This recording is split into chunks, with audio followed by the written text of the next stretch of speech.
I just actually moved to the Okanagan in August, and with my wife and 4 kids, and so I'm still pretty new to the area. Actually, Steve Wandler was. I have a funny story about this. I just Googled Okanagan Tech, and Steve's name and email was the first thing that came up, and so I literally wrote him a cold email at 1 in the morning, and he replied at like 1:30 in the morning. You were up for some reason, saying, "I'm flying to Edmonton tomorrow morning. I'll meet you for coffee." And so I literally had a meeting with Steve the next day, and it was a big reason I ended up choosing to move here. So Steve's a great asset in the community. During the day, I'm a product manager for a web app called Industry Mailout, and that's a company in Edmonton. And like was mentioned, I'm a co-host of a podcast called Product People. And what we try to do is find the best product people in the world and talk to them and get their story. And then, how did they get from the start to where they're at now, to give some context. And then we try to pull out for our listeners some lessons, some takeaways that people like you and I could use to build and launch our own stuff. And a lot of these people are bootstrappers, people like Jason Fried from 37 Signals. I don't know, have any of you heard of Jason Fried and 37? Okay. Amy Hoy, who is notable for Twistori. Hiten Shah from KISSmetrics. Are any of you guys on Hacker News? Any big Hacker News folks? Patio 11 is a big figure on Hacker News, and he's another guy that we've had on. And we talk to them, we get their story, and then we say, okay, how can we do what you guys have done and build and launch our own stuff? And that's what I want to talk about today, is how can people like you and I build and launch our own stuff? Not just work for other people, but actually do it ourselves. So maybe to start, I'll tell a story that Jason Fried told me. And it's about him being in grade 9. Because I asked him, have you always been doing this? Like, is this something that you just picked up in adulthood, or like what happened? And he said, well, in grade 9, I was on AOL. Anyone on AOL here when you were a kid? Okay, so AOL had like, it was a portal, and the web was part of it, but there's also like chat and like email and a download section. And so when Jason Fried was a little kid, he wanted to organize his audio cassette collection. And so he went to the download section of AOL, and he looked for software that could do that, and he downloaded whatever was available, and he tried them all out. And whatever it was, he didn't like any of them. He was just picky little grade 9 kid. Didn't like any of them. They were too complicated, you know, things just weren't right. And so he thought, well, maybe I can build something myself. And so he looked around his Apple computer, and he found FileMaker Pro, which is like a database program, and he built himself this little audio cassette organizing app. And then he thought, well, this is pretty good, and I like it. Maybe other people would like it too. And so he uploaded it to the AOL download section, and he actually he did one more thing. I don't know if any of you remember the shareware software scene, but basically what you would sometimes do is you build a program, and then you put in a read.me file, or readme.txt, and you'd say, hi, my name is Jason Fried, and if you like this software and want to unlock the full version, send $20 to, and then you'd mail it. And I did that. That was how I got the full version of Commander Keen and all those games, right? But he just put this in a README file and kind of zipped it all up, put it on AOL, and forgot about it. And then 4 weeks later, he got this mysterious envelope from Germany. He didn't know anyone from Germany. His parents were like, what is this? And he opened it up, and inside was a printout of his read.me file, and a $20 bill, and a note that said, I'd like to buy the full version of your software. So for a little grade 9 kid, this was a big deal. Someone had just mailed him money for this one thing that he'd made, right? And I like that story because I think it illustrates what's great about building and launching our own stuff. So Jason, when he was thinking back to that, he said, you know what was significant about that is I realized that people are willing to pay for things that are good, and they can be simple even. People are willing to pay for things that are good, that save them time, save them money, or make them money. And as a grade 9 kid, he realized this. And for you and I, one of the questions I wanted to answer tonight is why would any of us who have regular jobs, and some of us are working for companies and some of us are freelancing, why would people like you and I want to build and launch our own stuff? Like there's people that are already doing that, right? There's bosses that figure that out, what we build and launch. And I think one that is illustrated by this Jason Fried story is that when we build and launch our own products, we have the ability to impact the lives of many people, more than just working one-to-one on like consulting or something like that. He uploaded this thing once, and then many, many people were impacted by that. So that's one reason why. The second thing is that when we build and launch our own products, and they have a price attached to them, we can actually make money. The part I left out was between grade 9 and college, Jason made he figures it was between $10,000 and $20,000 off this little shareware app. And when I was interviewing him, I said, oh, like, that seemed like I'd love to have $10,000 made now. Was that? And he said, oh yeah. He said it was crazy. And even if the things that we build and launch as people that are starting this, even if we don't make $10,000, having extra money to do the things that we want is significant. And just for me, did I mention I have 4 kids, which is way too many, and that's really expensive. And you know, my wife and I decided that we wanted to have one parent at home full time, which is pretty tough. And I make a good living as a product manager, but on the side, I have from some products, I have about $1,000 recurring coming in every month. And $1,000 when you have 4 kids is a big deal. And so that's been one way it's impacted my life, is I've got extra money to feed the kids, essentially. The third reason is that when we build and launch our own stuff, we're going to learn things and experience things that are going to benefit the rest of our lives. And so, like for me as a product manager working for this web app, I've learned things building and launching my own stuff that carries into my work and benefits my work, my day job. It's going to benefit future work. It's going to benefit future jobs. It helps on all sorts of levels. The most important, when college students ask me what's the most important skill I think for like the job market, I always say sales. If you can learn sales, sales is in everything. Sales is if you're a developer and you're trying to convince the project manager that this is the right way to go, that's sales, right? Sales is in everything. And when you're building and launching your own stuff, you have to learn sales. So that's the 3 reasons why I think we should be building products. We can impact a lot of people, we can make money, and we're going to learn a lot in the process. Let me now maybe, I don't have a lot of time, but I want to take you through like a step-by-step process for what you would do if you wanted to build and launch your own thing. So it's going to be really quick. If you have other questions after, you can ask me and I'll fill in the details. So number 1, first step. Most people think the first step to building a product is you start with an idea. And I've talked to a lot of product people, and over again, the trend has been, don't start with an idea. You start with people. And here's why. If I have a brilliant idea, this is what happens to me all the time. It's 2 in the morning, and it's always a brilliant idea if it's your idea. 2 in the morning, I get an idea in my head like, this is amazing, you know, like little exercise suits for hamsters or whatever it is, you know. This is unreal, like this would be so, and I'll get up, I'll buy the domain name, you know, exercisesuitsforhamsters.com, and I'll start building the web page and all that stuff, and my wife will wake up at, you know, 7 and say, have you been up all night? Yes, I got this great idea, exercise suits for hamsters. And she'll, that's a dumb idea.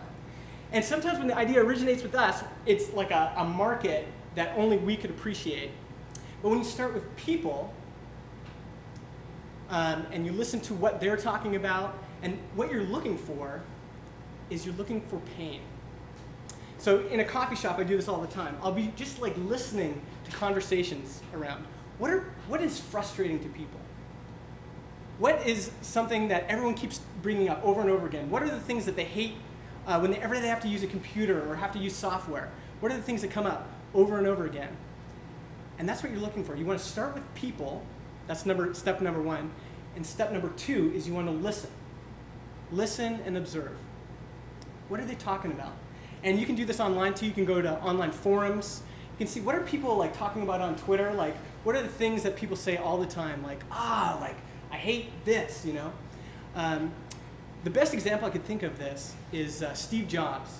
Before he built the iPhone, he was interviewed by Time magazine. And now it would seem ridiculous that the iPhone wouldn't win. But when he was thinking about doing this, people thought he was crazy. And the reporter at Time magazine said, "Why are you going into phones? Like, there's already clear leaders, Nokia and BlackBerry. They're way ahead of you. Why would Apple, you're a computer maker, why would you get into phones? That's silly." And he says, "Well, I've listened to a lot of people talk about their phones, and nobody likes their phone. Actually, nobody ever says, 'I love my phone.' And I'm going to build a phone that people love." And so he had been listening to people and what they were saying about their phones. He started with people. The third step, which I've kind of already gotten into, is once you've listened and you started to hear some trends and you've written down a bunch of things and there's these things that keep bubbling up to the surface, you develop a hypothesis. So Steve Jobs' hypothesis was, I think people hate their phones. So I think smartphone users hate their phones. If I could build a phone that smartphone users would love, I think we would have a product. So that was his hypothesis. The next thing we want to do, because we're not Steve Jobs, is we want to try to prove the hypothesis. And so the easiest way I've been able to figure out to do this, and I'm just doing it right now. I'm actually writing a book right now called Build and Launch, which is all about building and launching your own stuff. And I wanted to figure out, I've been talking to a lot of people. I felt like there's an idea here. But I want to figure out, would people pay money for this? Like, is this even something? So I emailed 10 people, and it was very clear. I said, I think that people like you have this kind of pain in your life or this kind of problem that you want solved. This is what I'm thinking about doing, writing a book with this kind of outline. Would you pay for this? And how much would you pay? And that is a crucial step, that last part there. Well, the other thing I've noticed talking to product people and actually just hanging out in Hacker News and other kind of forums is that a lot of people that make stuff are afraid to release stuff and put a price on it. Like the act of putting a price label on it is scary because we're insecure. For one, like if I put a price on this, there's going to be expectations on it, and it might not be good, and people might laugh at me. People might say it's too expensive or not expensive enough. But when you're testing out an idea, it's crucial that you know that people will pay for it, because then you have a business. Then it's a product. And projects are fine, like side projects. I have a lot of those. But if you're going to build a product, you need to have a price, and people need to be willing to buy it. So I emailed 10 people. I said, here's the idea. I think this would be good for you. Would you pay for this? And I got the emails back, and I got 10 emails back that said, most people said, yeah, I would pay for this. Here's some things that you might want to think about. And only one person said, nah, I wouldn't really pay for that. But I know I've got a critical mass of the people in that group that are interested. So that's enough to move on to the next step. And the next step is to build the smallest, tiniest version of that product that you could build and get out that people would pay for. And I'm talking tiny, tiny, tiny. And this is the other thing I've noticed is that we all want to build something big. And some people say, well, this is small. But what you really want to do is launch with something tiny. And in software development, we call this sometimes minimum viable product. But it's something, what is the minimum viable thing you could release to the world that solves some sort of pain, saves people time, saves people money, or makes them money, is always a good one, that people would pay for. And you guys know Derek Sivers? Any of you guys follow him? Okay, Sivers.org, if you're not reading his blog, that's like the one thing you got to do. And he always says, like, start now. Like, what's the one thing you could do now? So you want to start a music recommendation web app that like has an algorithm that'll learn like as you listen to music? He says, no, throw that all away. Call up one person and convince them to pay you to give them musical recommendations. Say, call up whoever, call up Marty and say, hey, I think you would like, if you're into punk rock, okay, I think you would really like this new album. What, you've never listened to The Clash? Oh, you got to listen to Clash. So go away, listen to that, tell me if that worked for you. And Derek Sivers recommends this launching something super, super tiny. And I take it one step further, saying, release the tiniest thing that someone would pay you for. Okay? And if at any point in this process, if you get kind of a negative, like you know, you send out 10 emails and they kind of come back meh, then you start the process again. Go back to people, listen, what are the trends, develop a new hypothesis, test it out. If that works, release a tiny thing. If that works, release a bigger thing, and you keep kind of building on it like that. And the thing to watch for or listen for is when you're asking people about your idea, the kind of the death wish, the death sentence of any idea is someone says, yeah, that sounds interesting.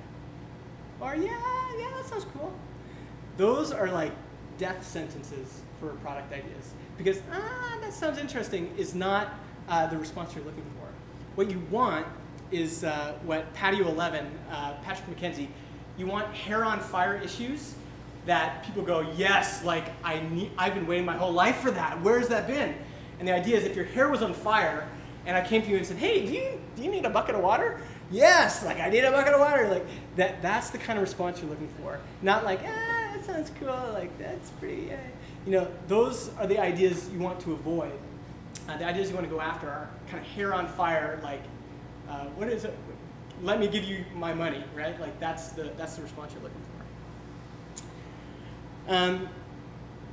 Now I was thinking I would share a few ideas about places we could get started, just as people that are kind of thinking about what could we build that people would be interested in. How am I doing for time? Oh, okay, I'll go quick. One idea I really like is email first products. So any of you, and I'm in the email industry and I'm not trying to promote my own product, I'll actually send you to a competitor. MailChimp allows anyone to sign up for a free account, right? And you can send up to 5,000 emails or something. They have a feature called an autoresponder. Do you guys know what that is? It's like a terribly named feature. It was originally named for like, you would sign up for something and then an automatic email would go out. But it's evolved to allow you to do something called drip campaigns. And what that is it's a sequence of emails. So email 1, email 2, email 3, email 4. And there's like intervals between those. So you sign up, you get an email right away saying, hey, welcome to the thing. 2 weeks later, you get the second email. 2 weeks later, you get the third, and so on. So you can set up this sequence of emails. And there's actually people that have built products around this. So one would be like a free product example is Hack Design. I don't know if any of you guys have heard that. It's just like a product, educational course that you sign up for, and every 2 weeks you get an email with a new lesson. There's another one that wrote me, a listener of our show, and they're doing, and it's all with MailChimp, they're doing meal plans. So you sign up, and then like if you signed up today, you would get grocery list and meal plans for a week. But if I sign up tomorrow, I get that same email, and the intervals just kind of go on. Does that make sense? And there's people paying for these things because meal planning is a pain. And if you can solve the problem, there are people that will pay for it. Now here's something my friend Paul's here. He's a bike mechanic, so I've got an idea for Paul. One thing is I'm into riding bikes, but I'm terrible at maintaining my bike. And if Paul could literally set up email, autoresponder, drip campaign that every spring it emails me and says, okay, Justin, welcome to bike season. Here's the things you need to do to get your bike ready for riding this season. And then a month later say, okay, now you're going to want to, whatever you need to do next, like tighten this up, do this. Here's some stretches you can think about. Think about ways you can add value to people's lives in something really, really simple. So email first is one thing I've seen. Nathan Barry is another guy you guys have to look up. Nathan Barry made 100, I hate this kid, but I love him at the same time. He's way younger than me. He's a super smart kid. I think he's 21 or something like that. He made $100,000 last year selling ebooks.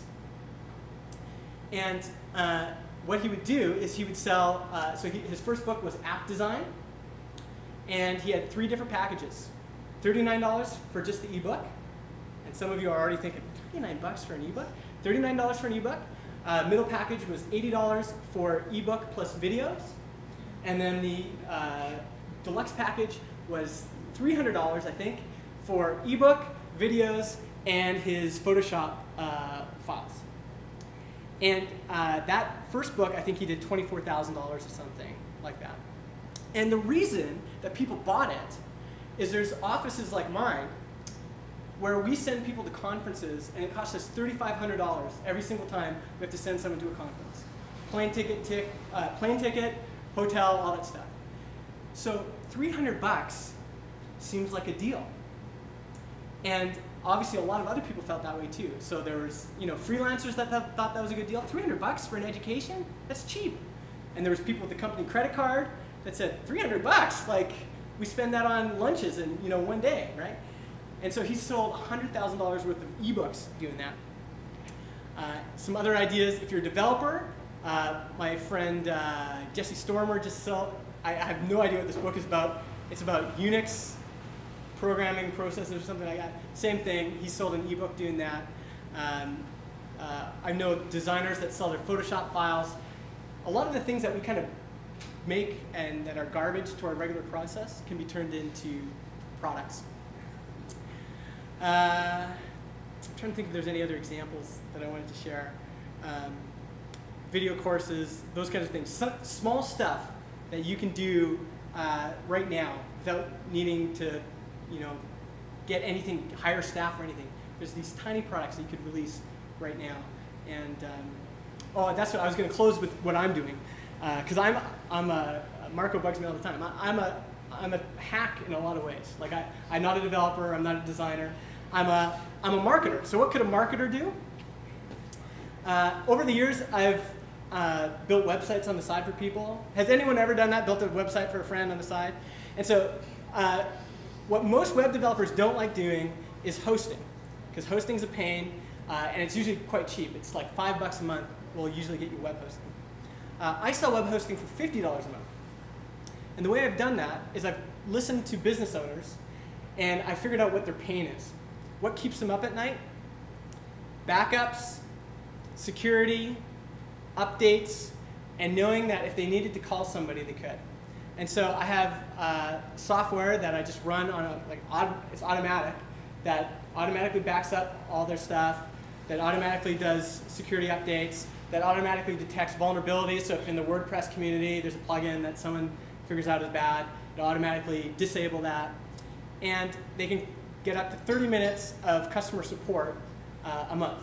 Most of them don't call, by the way. The pain I'm solving is the peace of mind of knowing that they can call. And it sounds ridiculous, you're laughing, but this is it's a big deal for business owners. And when they do call, it's great. So I have about 10 clients that just runs automatically, charges their card automatically every month. So that's one example of just something I've done. That's it. Do you guys have any questions? Yes? When you call your 10 people, yeah. as part of your process to vet whether or not do you specifically pick like varying personalities? When you talked about them all having a similar pain point, did you kind of make sure that that's a diverse audience that you're talking to? It's just not all your mom's friends who think you're all Yeah, that's important. What I forgot to mention, which is super key, is you start with people. Like Amy Hoy, for example, she says, start with people in your kind of sphere. So not your inner circle. Your inner circle is like your mom and your aunt and all that stuff. But your sphere would be, if you're a designer, talk to designers. If you're a developer, talk to developers.